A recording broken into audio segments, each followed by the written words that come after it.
디모데후서 2장 22절서부터 마지막 절까지 다 같이 한 목소리로 합독을 하도록 하겠습니다. 디모데후서 2장 22절로 마지막 절까지 시작.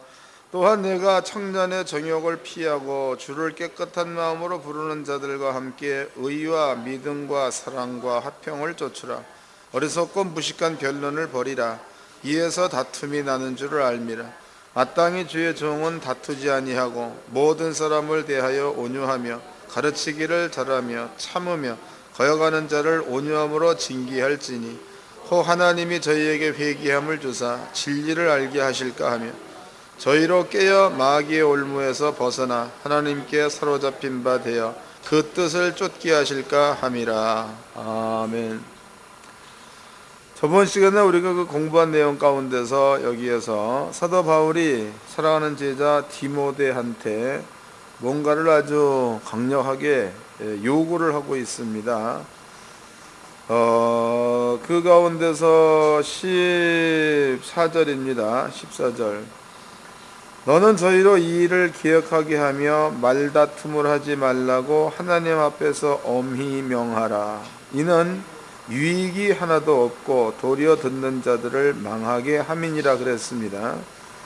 사도 바울이 디모데한테 얘기할 때에 말다툼하지 말라는 거죠. 그리고 괜히 하나님 말씀에 대해서 이렇게 자꾸 쓸데없는 얘기를 하는 또 말씀에 불순 이런 자들이 있으면 디모데한테 그 사람들한테 엄하게 네가 얘기를 하라 이런 얘기입니다. 그래서 주의 종들은 하나님 말씀에 맞지 않는 부분에 대해서는 목사님들은 강하고 담대하게 얘기할 수가 있어야 될 줄로 압니다. 목사님들이 그런 일들을 못하면 이거 안 되는 거예요. 오늘 그 이야기는요, 변론에 관한 이야기를 좀 해보도록 하겠습니다. 23절입니다. 어리석고 무식한 변론을 버리라. 어리석고 무식한 변론을 버리라. 그 다음에 이에서 다툼이 나는 줄을 알미라.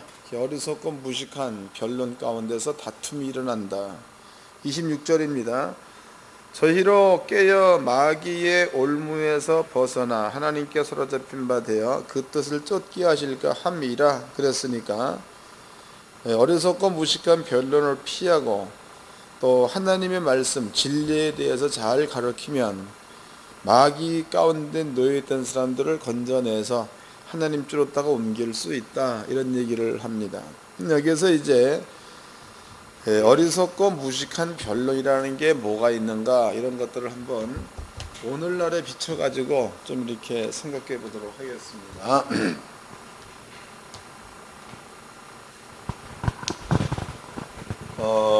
성경은요, 여러분들이 요한일서입니다.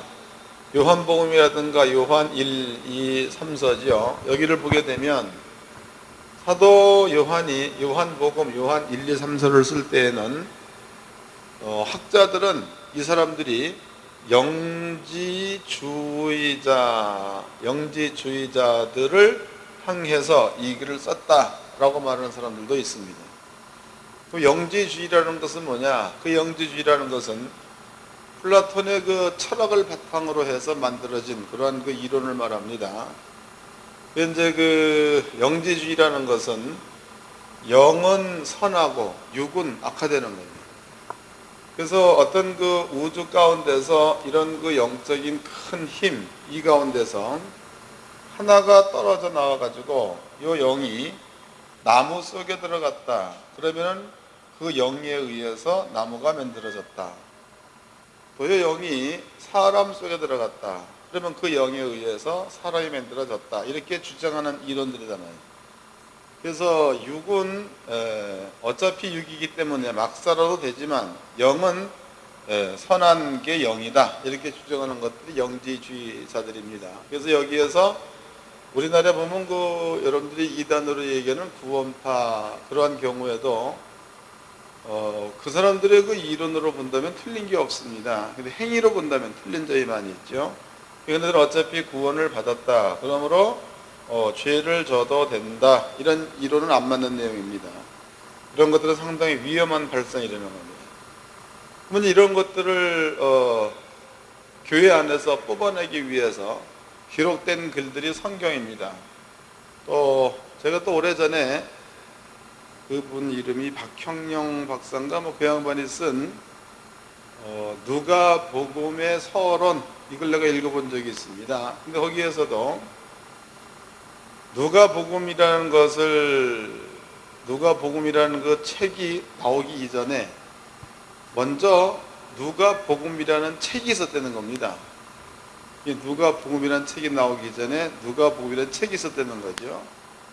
근데 그 누가복음의 그 책은 예수님의 기적을 전부가 다 발췌를 해가지고 그것을 영지주의 이론에다가 이것을 맞춰버린 거죠.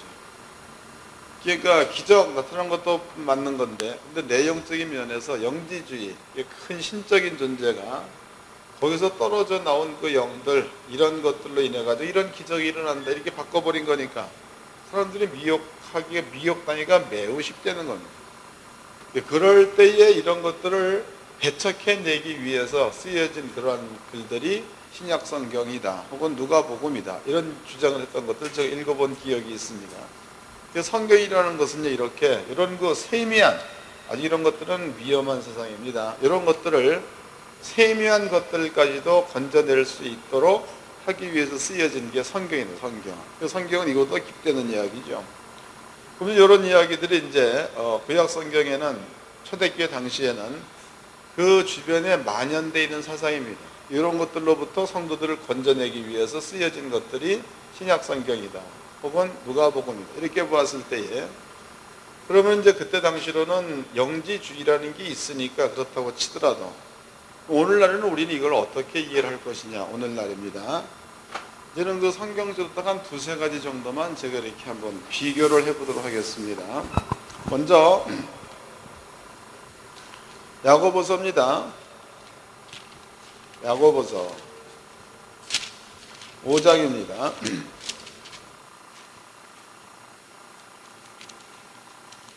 야고보서 5장 14절서부터 읽겠습니다. 13절서부터 야고보서 5장 13절.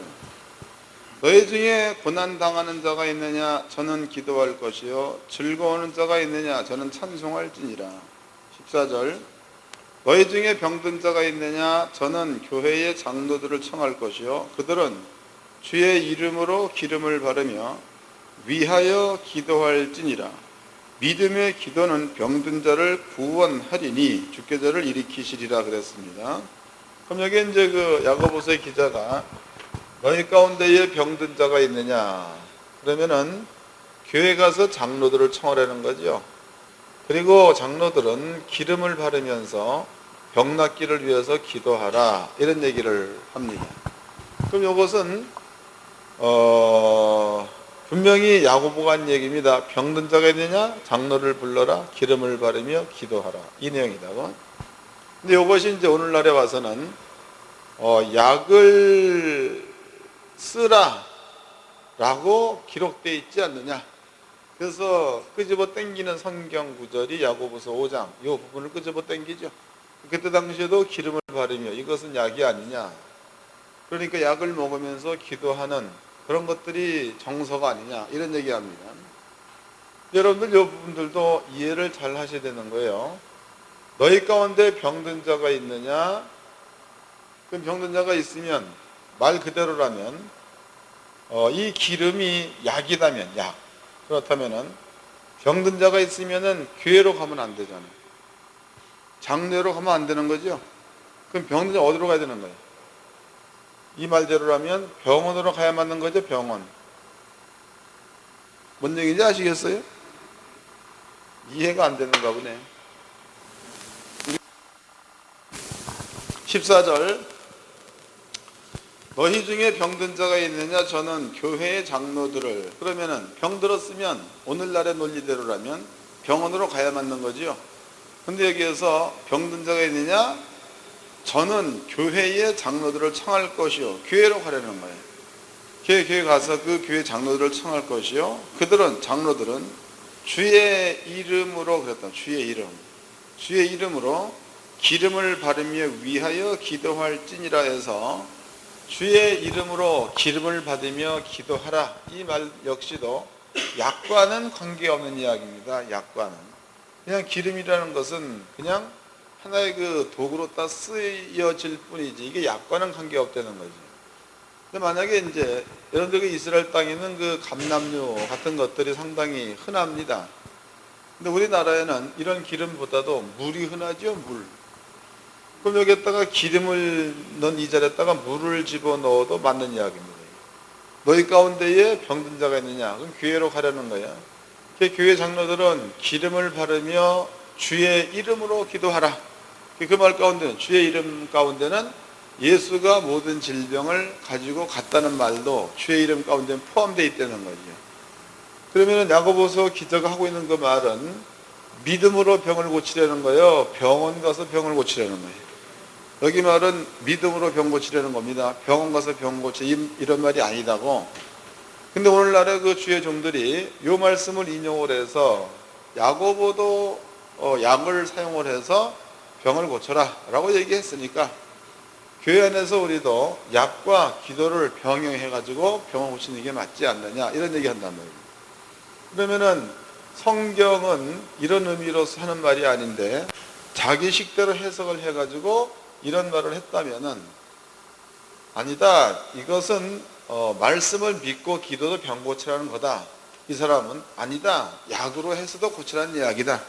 변론되는 거예요, 변론. 이게 변론된다는 거예요. 이런 변론이 일어나면 여기에는 분명히 변론 끝에는 다툼이 있다는 겁니다. 다툼. 그 다툼이 있으면 결과적으로 하나님의 뜻을 이루기보다는 혈기라든가 분쟁, 싸움 이런 것들이 임하게 되니까 마귀가 좋아하는 일들을 하게 된다는 거죠. 이해가 되셨죠? 야고보서 5장 같은 경우에 여러분들이 잘 읽어보면 이런 뜻입니다. 야고보서 5장 14절 너희 중에 병든 자가 있느냐 저는 교회 장로들을 청할 것이요 그들은 주의 이름으로 기름을 바르며 위하여 기도할지니라. 믿음의 기도는 병든 자를 구원하리니 주께서 저를 일으키시리라. 혹시 죄를 범하였을지라도 사하심을 얻으리라. 그러면 지금 이 내용도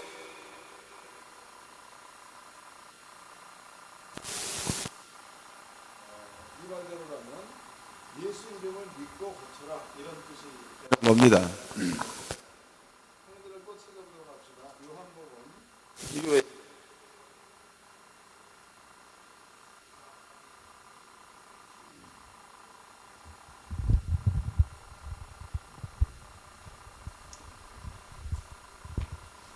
요한복음 1장입니다. 요한복음 1장 29절을 읽겠습니다. 요한복음 1장 29절 이튿날 요한이 예수께서 자기에게 나오심을 보고 가로되 보라 세상 죄를 지고 가는 하나님의 어린 양이로다 그랬단 말이에요. 그 내용도 예수님께서 세상 죄를 지고 간다. 우리가 세례 요한이 한 이야기입니다. 예수가 세상 죄를 지고 간다.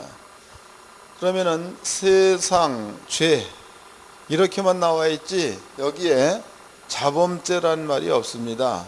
여기에 원죄라는 말이 없다. 세상 죄라는 말은 있어도 자범죄다 원죄다 이런 말은 없는 겁니다. 그럼 성경대로라면 세상 죄 그러면은 믿는 사람들의 죄뿐만이 아니고 안 믿는 사람들의 모든 죄도 통틀어 가지고 세상 죄라고 얘기하는 겁니다. 그래야지만이 성경이 맞는 거예요. 이것 기억하시고 한 군데를 또 찾아보도록 합시다. 요한일서입니다. 2장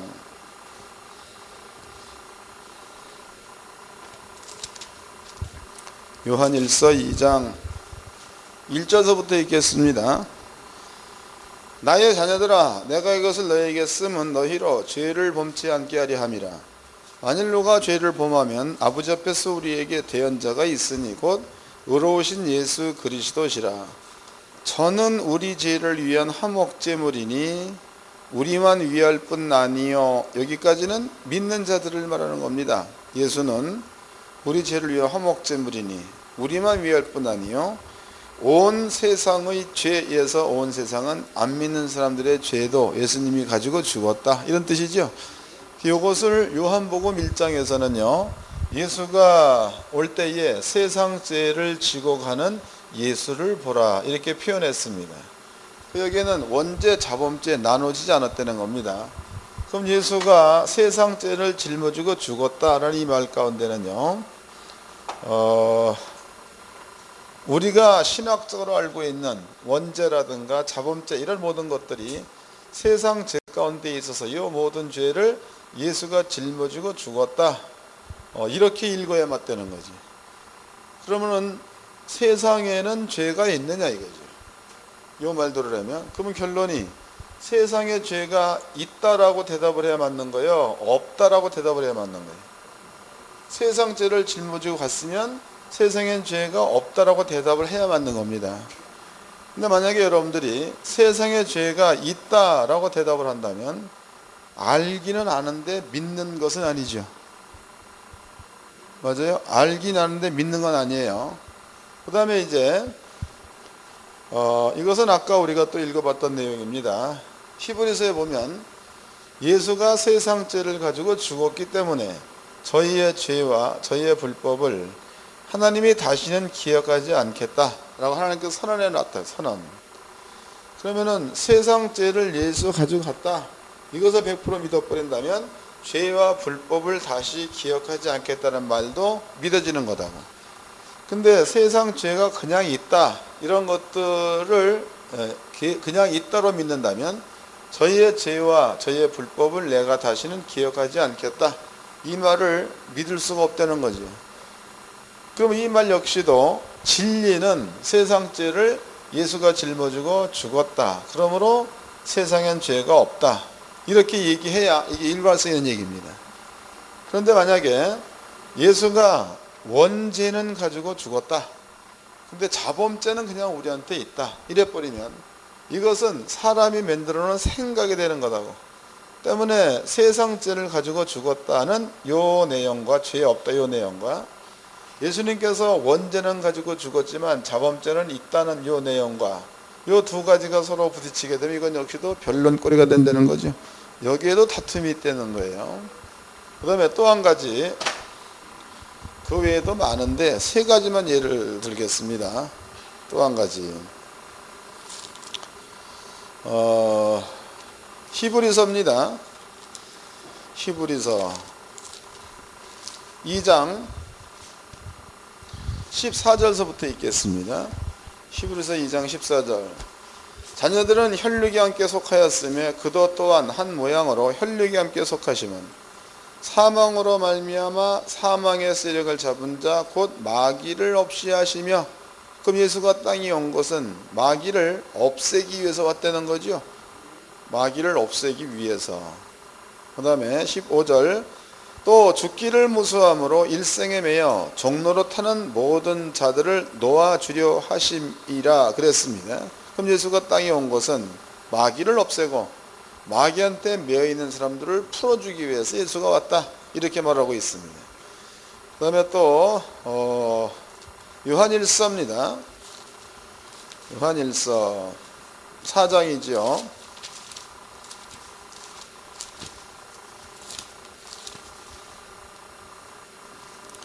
요한일서 4장 3장입니다. 요한일서 3장 7절서부터 읽겠습니다. 자녀들아, 아무도 너희를 미혹하지 못하게 하라. 의를 행하는 자는 그의 의로우신 것 같이 의롭고 죄를 짓는 자는 마귀에게 속하나니 마귀는 처음부터 범죄함이니라. 하나님의 아들이 나타나신 것은 마귀의 일을 멸하려 하심이니라. 그럼 예수가 땅에 온 것은 마귀의 일을 멸하기 위해서 왔다, 이렇게 기록하고 있습니다. 그러면은 이것을 우리가 정리해 본다면은요, 예수가 땅에 오신 그 이유는 세상 임금 마귀를 없애기 위해서 왔다, 또 마귀의 일을 멸하기 위해서 왔다, 이랬단 말이에요. 그럼 예수가 땅에 온 것은 마귀를 없애기 위해서 왔다, 마귀의 일을 멸하기 위해서 왔다 그랬으니까 마귀를 없애버리고 마귀의 일을 멸해버렸으면 이제는 이 마귀라는 영은 이 세상 가운데 자유롭게 일할 수가 없는 영이 돼버린 거죠. 일할 수 없는 영이 되는 겁니다. 그런데 성도님들이 세상의 임금이 누구요? 라고 물어보면 세상 임금은 마귀라고 대답을 한다고. 성경에 이렇게 나와 있는데, 그러면 세상 임금이 마귀요? 라는 그 대답은 예수가 땅에 와가지고 마귀를 없애기 위해서 왔다, 이렇게 오신 분인데, 세상 임금이 마귀라는 그 말은 없애지 않았다, 이 말이죠. 예수가 땅에 온 것은 마귀의 일을 멸하기 위해서 왔다. 마귀의 일을 할 수 없게끔 만들어 놓은 겁니다. 근데 세상의 임금이 마귀라는 그 말은 마귀는 여전히 힘있게 일하는 자로 있다, 이런 뜻이 되는 거다. 그러니까 성경은 마귀의 일을 멸하러 왔다, 혹은 마귀를 없애기 위해서 왔다, 그게 성경인데, 우리들이 갖고 있는 생각은 세상에서 마귀는 여전히 왕으로 있는 자, 여전히 이 일을 많이 하는 자로 인식하고 있다는 거예요. 그럼 이것을 갖다가 성경대로 마귀의 일을 멸했다, 세상의 임금은 이제 마귀가 아니고 예수다, 이 얘기와 마귀는 계속적으로 일하는 자다, 세상의 임금은 마귀다, 이런 개념을 갖고 있는 자와 둘이서 얘기가 붙어버리면 이것도 변론이 되겠죠. 이것도 끝없는 변론이 되는 겁니다. 이것 때문에 또 다툼과 분쟁이 생긴다는 겁니다. 그 외의 일도 상당히 많이 있는데 대략 3가지만 예를 들었습니다. 이 외의 일도 조상제 같은 것들도 아까 설명해 드렸죠. 하나님이 인정 안 한다는 거예요. 근데 그것을 기억하게 한다, 이것도 대립되는 이야기입니다. 또 심판도 믿는 자들도 백보자 심판대 심판 받는다. 그러나 성경은 심판이 없다고 말하고 있죠. 예수를 믿으면, 그것도 이해 못했나? 그 얘기도 예수가 죽었습니다, 십자가에. 예수가 죽은 것은 우리의 죄의 값이야. 죄의 값을 원래는 우리가 치러야 되는데, 이것을 예수님을 십자가에 죽임으로써 치르게 했다는 거죠. 그럼 이것을 사도 바울은 예수가 죽은 거나 죄 때문에 우리가 죽은 거나 같다, 이 말이에요. 우리는 죄의 값, 즉 죄에 따르는 심판을 십자가에 죽는 것으로 받았다는 거죠. 우리는 죄의 값을 치른 자가 되는 겁니다. 그러면 이제 아버지가 오셔가지고 세상을 심판할 때에 우리는 이미 감옥에 들어갔다 온 자와 같이 된 자고, 이미 우리는 죄의 값을 치른 자가 된 자들인데, 그러면 성도들도 잡아가지고 심판해버린다면, 그럼 하나님의 법적인 문제에서 이건 문제가 상당히 많은 겁니다. 여기는 아버지가 뇌물을 받아먹었거나 뭐 그런 게 되는 거다. 근데 그렇지 못하고 우리가 예수로 말미암아 장사되었다, 이게 틀림이 없다면 이제는 예수를 믿는 성도들한테는 심판이 없어야 이게 맞습니다. 근데 예수를 믿는 사람들도 심판이 있다라고 얘기해 버린다면, 그럼 이건 역시도 성경은 심판이 없단데, 그런데 사람들의 생각에서 예수 믿는 자들도 백보자 심판의 심판을 받는다고 얘기한다면 이것도 성경과는 차이가 많이 나는 거죠. 근데 실제로 심판이 없다는 말이 있어요. 요한복음을 봅시다. 3장.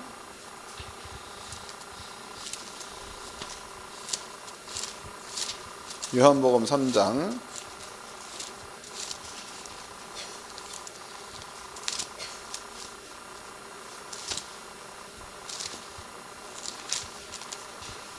(16절서부터) 읽겠습니다. 요한복음 3장 16절.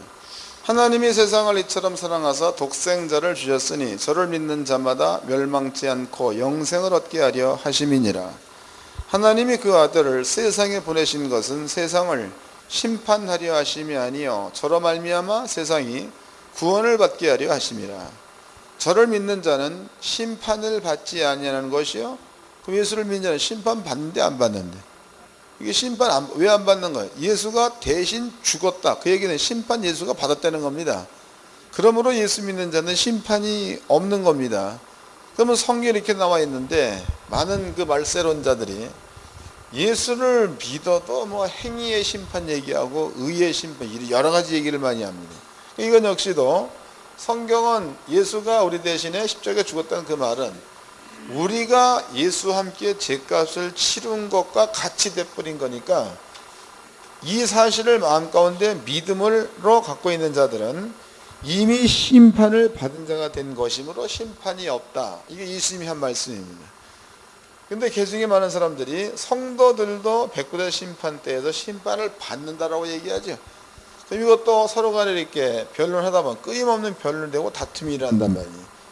이런 것들이 오늘날에도 대략 서너 가지만 짚어본다 해도 아주 그냥 큰 분쟁을 일으킬 만한 이러한 그 이론들로 이 세상 가운데 가득 채워져 있다는 겁니다. 이 세상 가운데에 당시로 사도 바울이 디모데한테 너는 쓸데없는 변론을 피하라. 어리석고 악한 이런 변론을 피하라는 거지. 그럼 이제 목사님들 여기다 집어넣어 본다면 이런 문제가 발생됐을 적에 같이 떠들자는 거예요. 그만두라는 거예요. 해봤자 여러분들이 집니다. 왜냐하면 서울 갔다 온 김서방하고 안 갔다 온 김서방은 안 갔다 온 김서방이 꼭 이긴다고 옛날부터 내려온 이야기. 이런 문제가 발생되어지면은 이것은요 사도 바울의 얘기로 본다면 이러한 다툼에서 피하려는 거예요. 다투지 말려는 거예요. 다투지 말고, 그리고 너희는 이러한 사람들하고 말할 시간이 있으면 성도들이죠. 성도들한테 참을 가르쳐, 진리를 가르치려는 겁니다. 진리. 이런 분쟁을 하지 말고 진리를 가르쳐라. 이제 본문을 읽어보도록 하겠습니다. 디모데 후서 2장입니다.